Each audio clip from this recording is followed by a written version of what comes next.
मेरी बेटी की आवाज। अरे क्या हुआ, आप सुन नहीं रहे हो क्या? अरे अंकल। हाँ बोलो। अरे हमारा रूम बुक था प्रिंस शर्मा के नाम से। हाँ आप अपनी आईडी वगैरह देख चेक कराइए। अरे आईडी वाईडी चेक कराने की कहाँ गुंजाइश रह गई है? तुम्हें मालूम है जो इस होटल का ओनर है ना वो अच्छी तरीके से मुझे जानता है, उससे बात हो गई मेरी। तुम चाबी दो फटाफट, प्रिंस शर्मा पे देखो कौन सा रूम अलॉट है, चाबी दो मुझे। अरे सर उन्हीं के आदेश हैं कि बिना आईडी चेक किए हुए किसी को भी अंदर नहीं जाने देना। अरे क्या फालतू की बात कर रहे हो? रुको फोन करके बात कर रहा हूँ तुम्हारी। अच्छा ठीक है। तो बेटा आप इनके साथ हो? हाँ क्यों? आप तो बहुत छोटी एज में लग रही हो और ये बहुत एजेड है।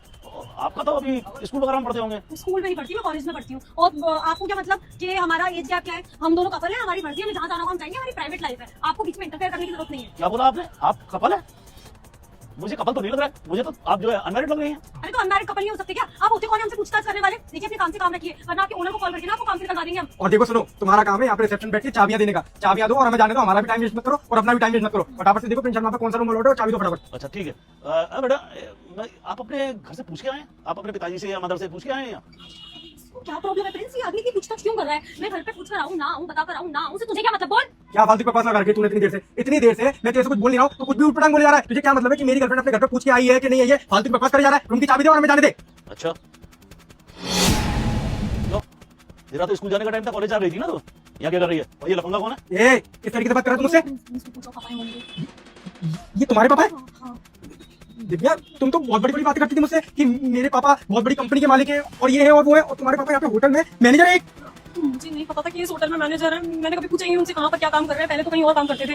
फिर मुझे तो घिन आ रही है कि मैं इतने दिनों से एक मैनेजर की लड़की को डेट कर रहा था। दिव्या तुमने मुझे अपनी हकीकत क्यों नहीं बताई? अगर तुम मुझे अपनी हकीकत बता दी थी तो मैं तुम्हें कभी डेट ही नहीं करता। अरे शर्म आनी चाहिए तुम्हें। तुम किस तरीके से बात कर रहे हो? तुम तो बोलते थे तुम मुझसे प्यार करते हो, पापा के सामने सीन क्यों क्रिएट कर रहे हो? यार ऐसे लड़के प्यार करते हैं?